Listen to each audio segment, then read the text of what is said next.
Instruções psicofônicas. Chico Xavier, diversos espíritos. 35. Caridade. No momento preciso das instruções, na noite de 4 de novembro de 1954, foi nosso amigo espiritual José Silvério Horta, mais conhecido por Monsenhor Horta, quem ocupou os recursos psicofônicos do médium, dirigindo-nos a sua palavra cristã. Sacerdote católico na última romagem terrestre, Monsenhor Horta deixou em Minas formosas tradições de humildade, simplicidade e amor cristão, destacando-se por fiel servidor de Jesus e, confirmando as notícias que lhe exornam o nome, teceu, para nossa edificação espiritual, significativas considerações em torno da caridade que transcrevemos a seguir. Filhos, em verdade, outra virtude não existe mais bela.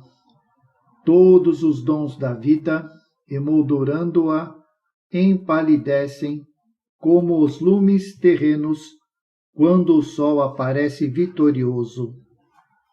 Desde a antiguidade, a ciência e a filosofia erigem a própria exaltação, gloriosos monumentos que se transformam em cinza, a fim de que elas mesmas se renovem. Em todos os tempos, a autoridade e o poder fazem guerras que esbarram no sepulcro, entre sombra e lamentação. Só a caridade, filha do amor celeste, é invariável. Com ela, desceu nosso Senhor Jesus Cristo à treva humana e, abraçando os fracos e enfermos, os vencidos e desprezados, levantou os alicerces do reino de Deus que as forças do bem na terra ainda estão construindo.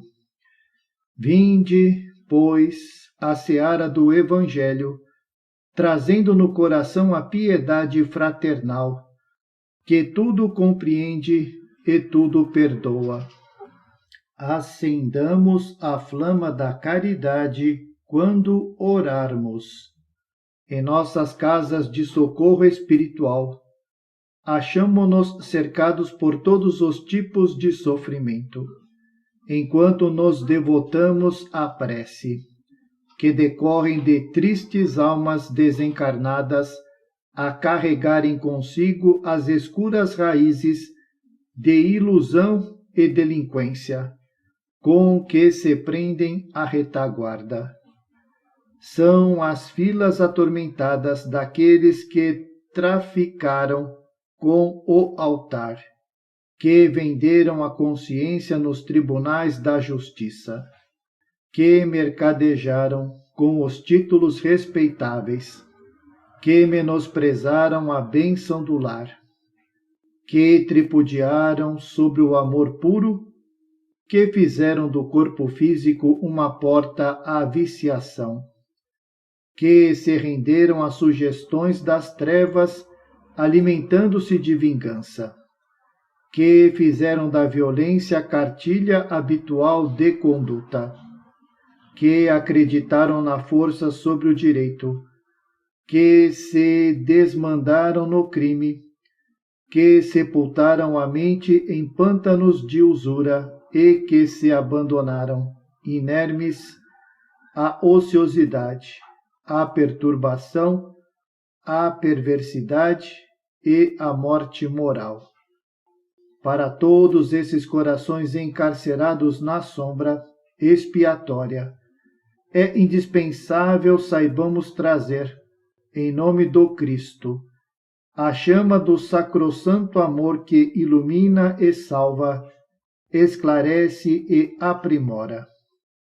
Inegavelmente, enquanto na carne, não conseguis analisar a extensão das consciências em desequilíbrio, que se nos abeiram das preces, como sedentos em torno à fonte. Viveis provisoriamente a condição do manancial incapaz de saber quão longo é o caminho da própria corrente da regeneração do deserto.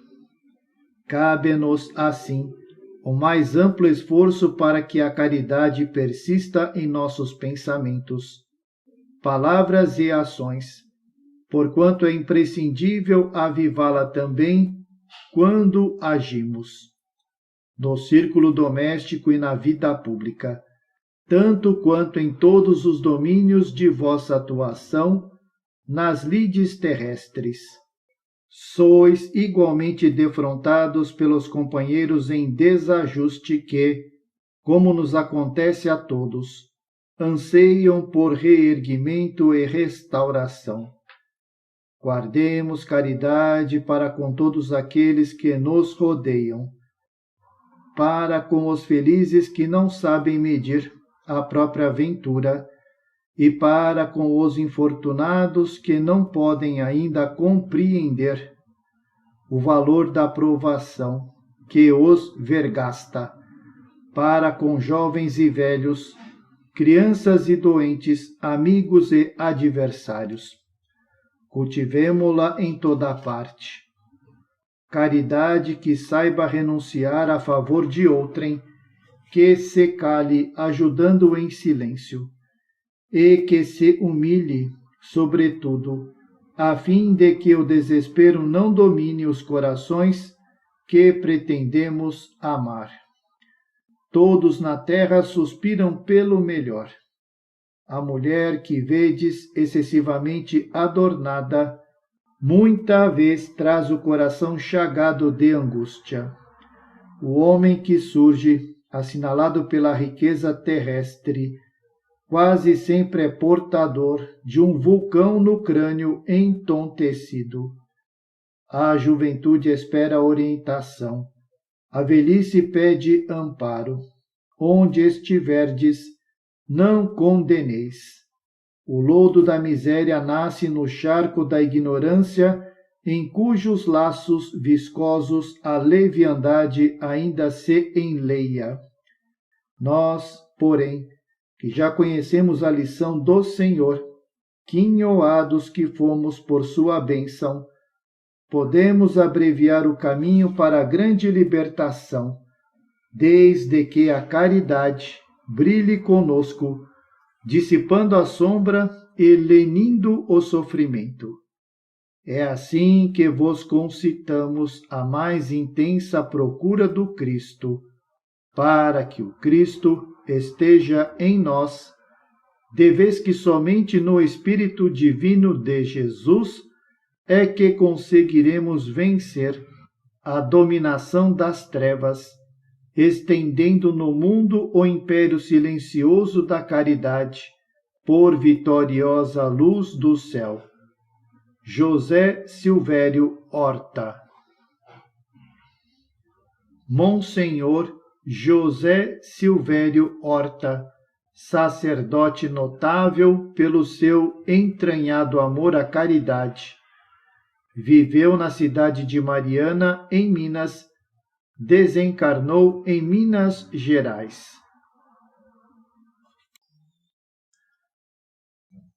Instruções psicofônicas. Chico Xavier, Diversos Espíritos. 36. A oração curativa. A reunião da noite de 11 de novembro de 1954 trouxe-nos a confortadora visita do espírito de Padre Eustáquio.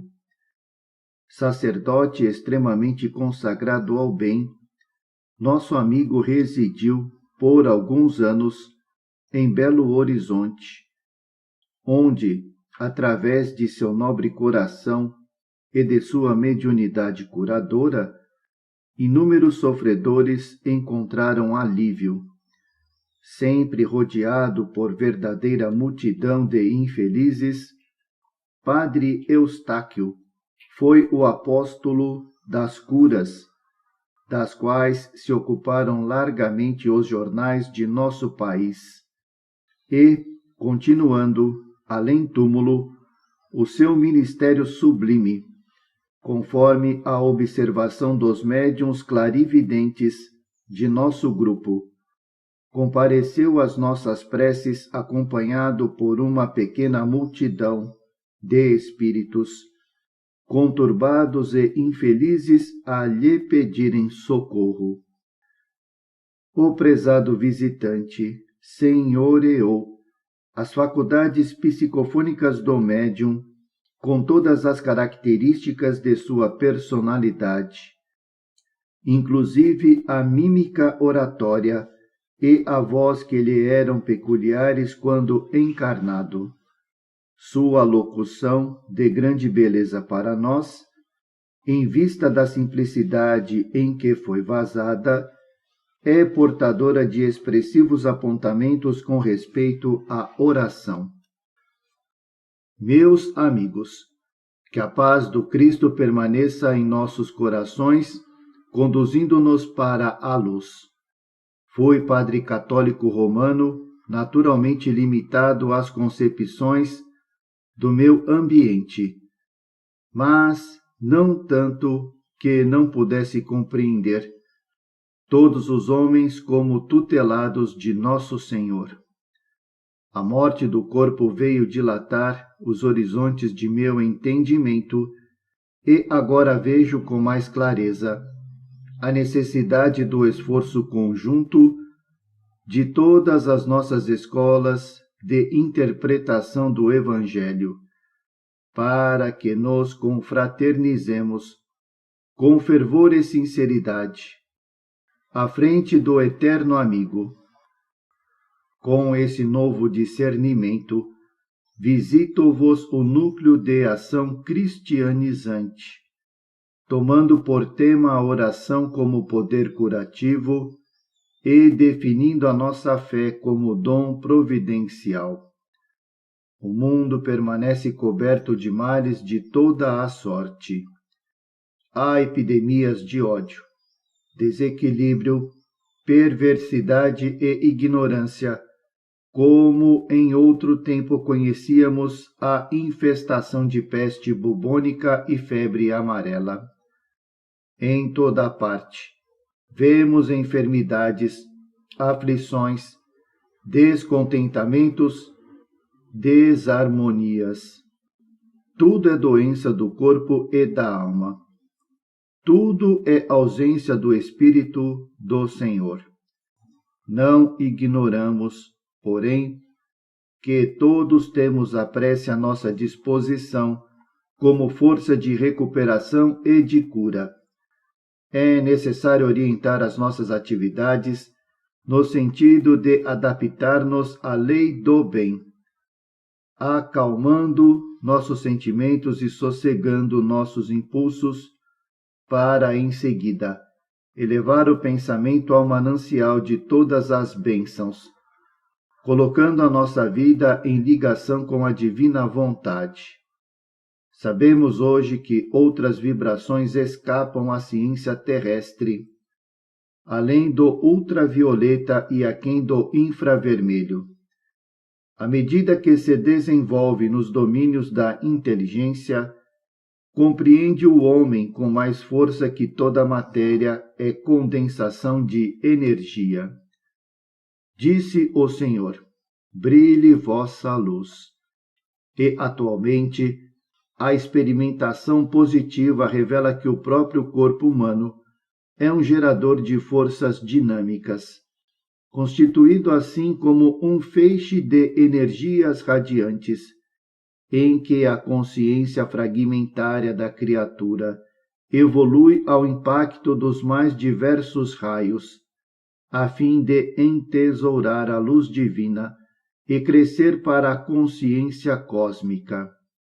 Vibra a luz em todos os lugares e, por ela, Estamos informados de que o universo é percorrido pelo fluxo divino do amor infinito, em frequência muitíssimo elevada, através de ondas ultracurtas que podem ser transmitidas de espírito a espírito, mais facilmente assimiláveis por intermédio da oração. Cada aprendiz do Evangelho necessita, assim, afeiçoar-se ao culto da prece, no próprio mundo íntimo, valorizando a oportunidade que lhe é concedida para a comunhão com o infinito poder. Para isso, contudo, é indispensável que a mente e o coração da criatura estejam em sintonia com o amor, que domina todos os ângulos da vida, porque a lei do amor é tão matemática como a lei da gravitação. Mentalizemos a eletricidade, por exemplo, na rede iluminativa. Caso apareça qualquer hiato na corrente, ninguém se lembrará de acusar a usina, como se o fluxo elétrico deixasse de existir.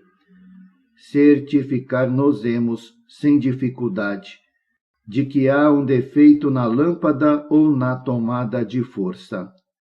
Derrama-se o amor de nosso Senhor Jesus Cristo para todos os corações. No entanto, é imprescindível que a lâmpada de nossa alma se mostre em condições de receber-lhe o toque sublime. Os materiais que constituem a lâmpada são apetrechos de exteriorização da luz, mas a eletricidade é invisível. Assim também, nós vemos o amor de Deus em nossas vidas, por intermédio do grande mediador, Jesus Cristo, em forma de alegria, paz, saúde, concórdia, progresso e felicidade. Entretanto, acima de todas essas manifestações, abordáveis ao nosso exame, permanece o invisível manancial do ilimitado amor e da ilimitada sabedoria. Usando imagens mais simples, recordemos o serviço da água no abrigo doméstico. Logicamente, as fontes são alimentadas por vivas reservas da natureza, mas para que a água atinja os recessos do lar, não prescindiremos da instalação adequada. A canalização deve estar bem disposta e bem limpa. Em vista disso, é necessário que todas as atitudes em desacordo com a lei do amor sejam extirpadas de nossa existência, para que o inesgotável poder penetre através de nossos humildes recursos. O canal de nossa mente e de nosso coração deve estar desimpedido de todos os raciocínios e sentimentos que não se harmonizem com os padrões de nosso Senhor. Alcançada essa fase preparatória, é possível utilizar a oração por medida de reajuste para nós e para os outros, incluindo quantos se encontram perto ou longe de nós. Ninguém pode calcular no mundo o valor de uma prece nascida do coração humilde e sincero diante do Todo Misericordioso.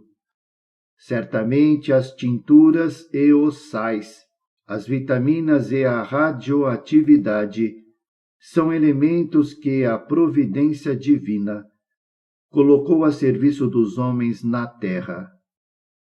É também compreensível que o médico seja indispensável, muitas vezes, à cabeceira dos doentes, porque em muitas situações, assim como o professor precisa do discípulo e o discípulo do professor, o enfermo precisa do médico, tanto quanto o médico necessita do enfermo, na permuta de experiência.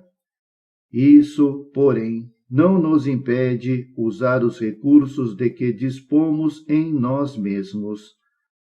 E estejamos convictos de que, ligando o fio de nossa fé à usina do infinito bem, as fontes vivas do amor eterno derramar-se-ão através de nós, espalhando saúde e alegria. Assim como há lâmpadas para voltagens diversas, cada criatura tem a sua capacidade própria nas tarefas do auxílio.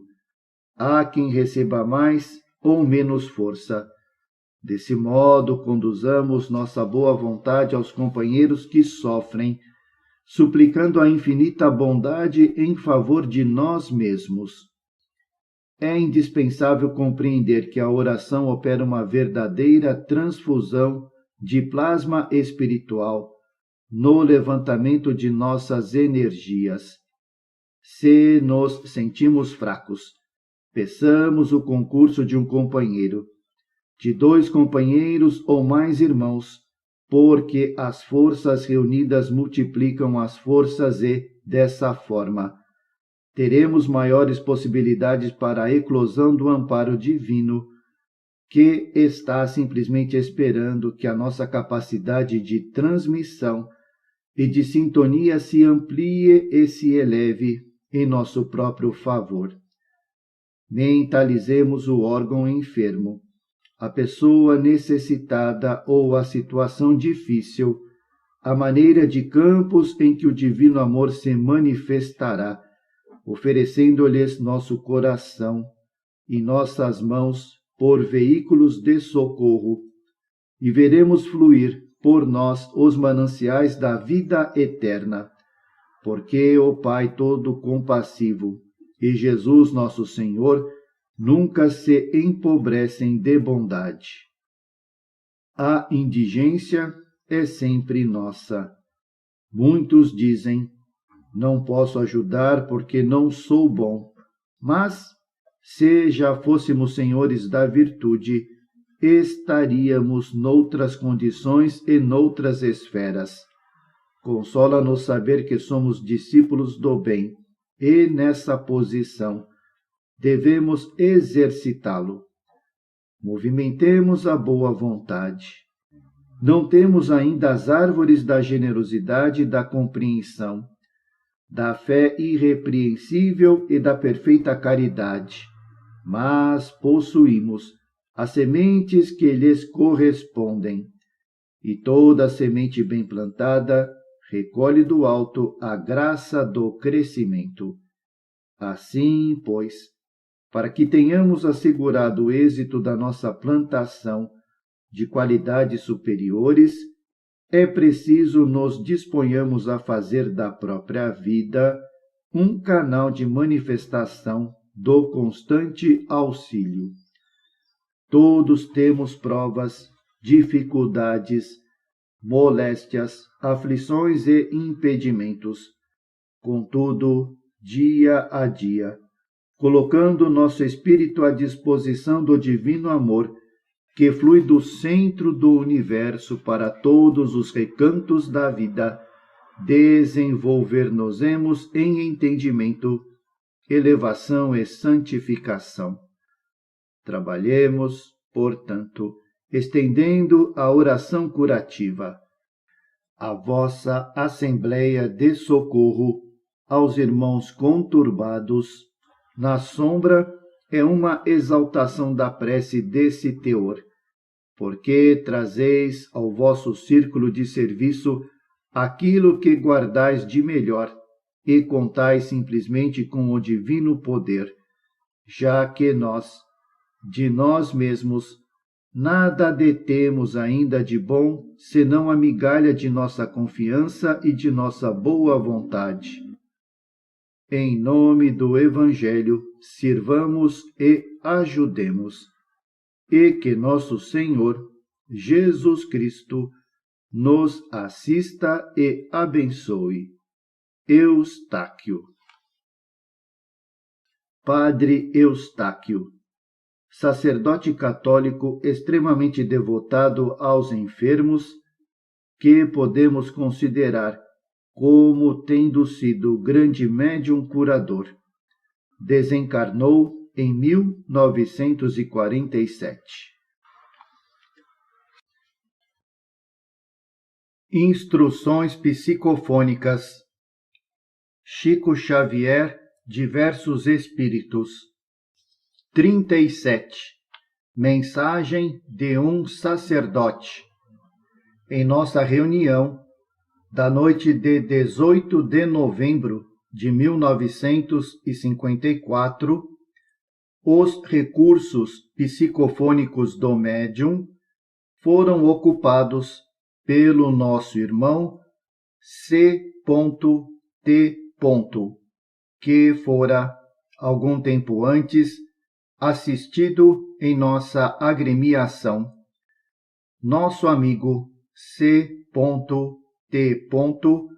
que não podemos designar senão pelas iniciais, por motivos facilmente compreensíveis, trouxe-nos interessante relato de suas próprias experiências, do qual salientamos o trecho em que se reporta a emoção de que se viu possuído quando, ao fitar compungido um velho crucifixo, escutou a voz de um amigo espiritual, acordando-lhe a consciência para a verdadeira compreensão de Jesus.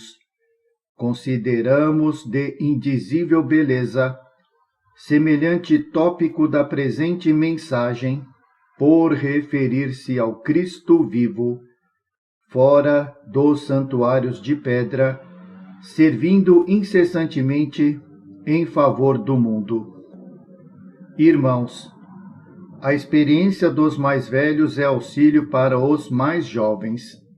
Quem atravessou o vale da morte pode ajudar aos que ainda transitam nos trilhos obscuros da existência carnal. A gratidão, por isso, impele-me a trazer-vos algo de mim, quando de meu primeiro contato convosco saí vencido, não convencido. Acreditei fosseis magnetizadores socorrendo um enfermo difícil.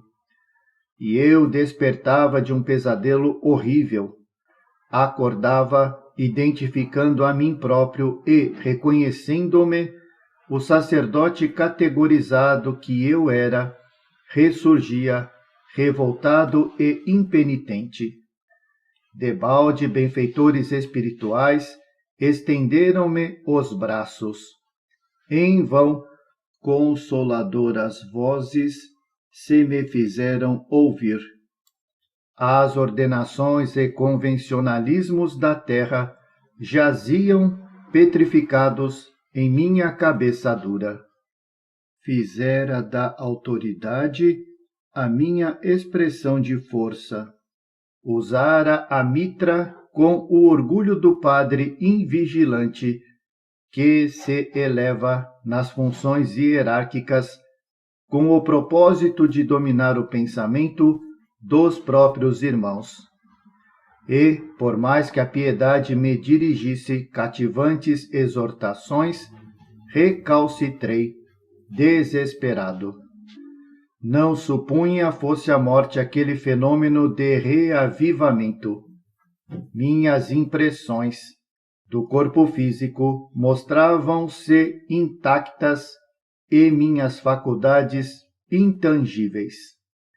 Reclamei meus títulos e exigi minha casa e, naturalmente, para se não delongarem através de conversação inútil, companheiros espirituais tomaram-me as mãos. Num átimo, vi-me à porta selada de meu domicílio, mas agora sem ninguém. De certo, meus caridosos condutores entregavam-me a própria consciência.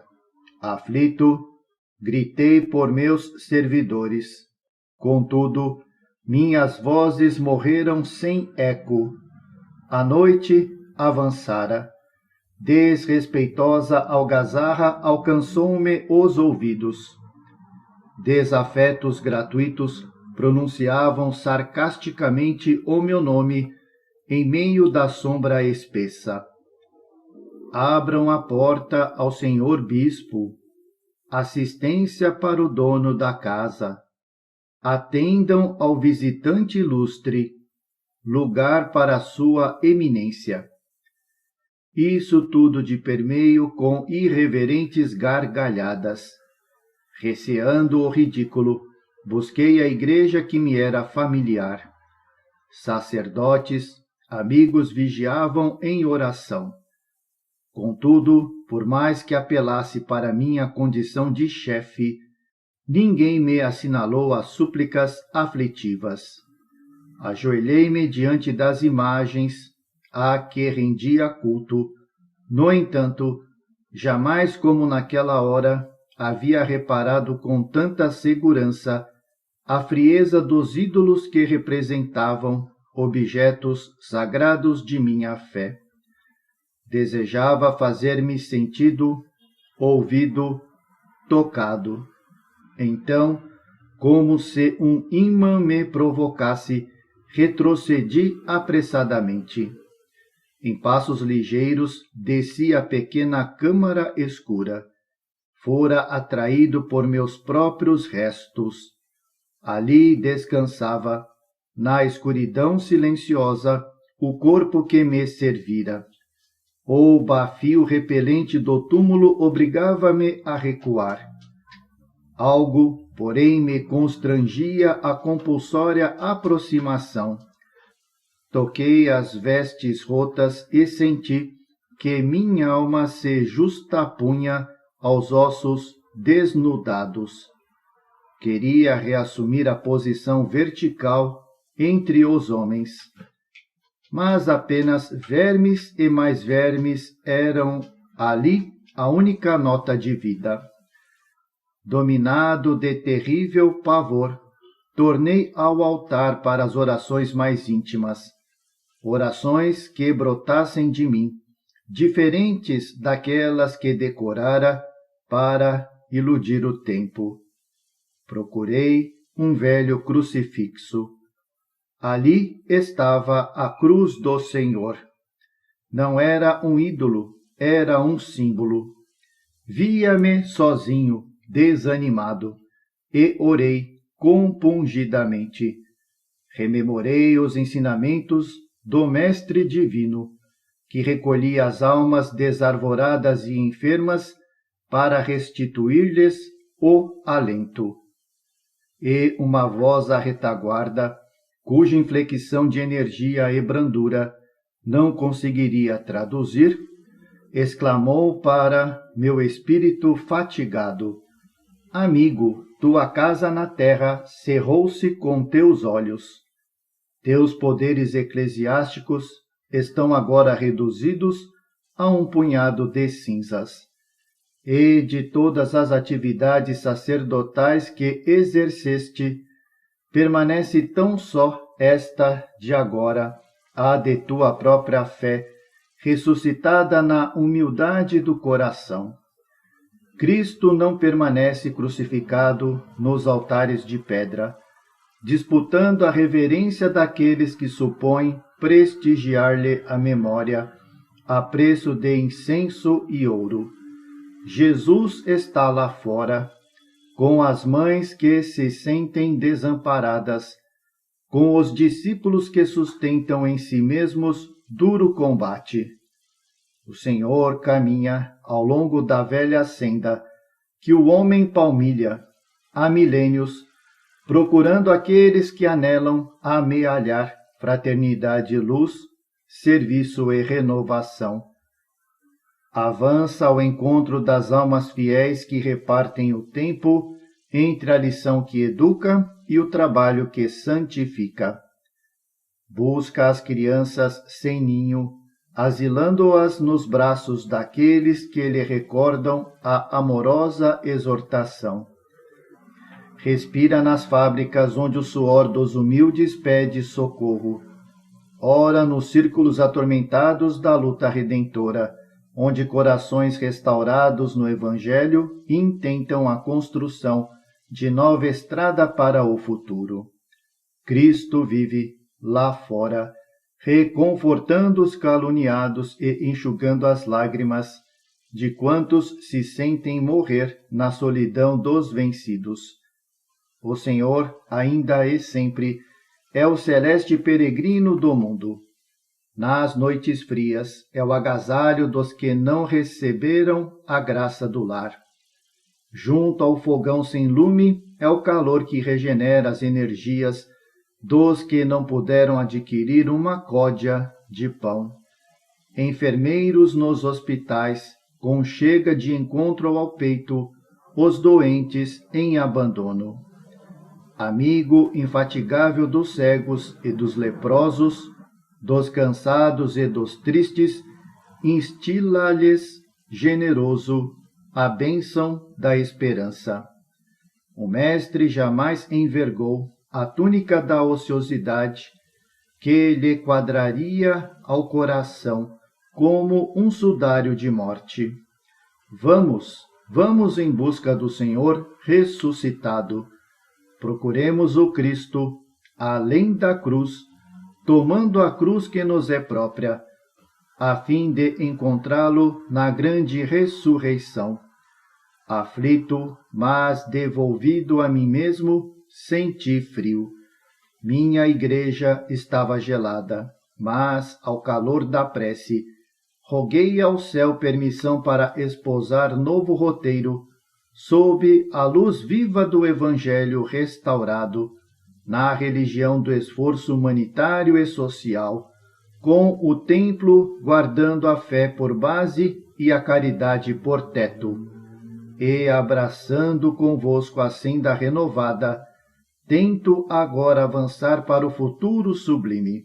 Que o Senhor nos ampare. C.T.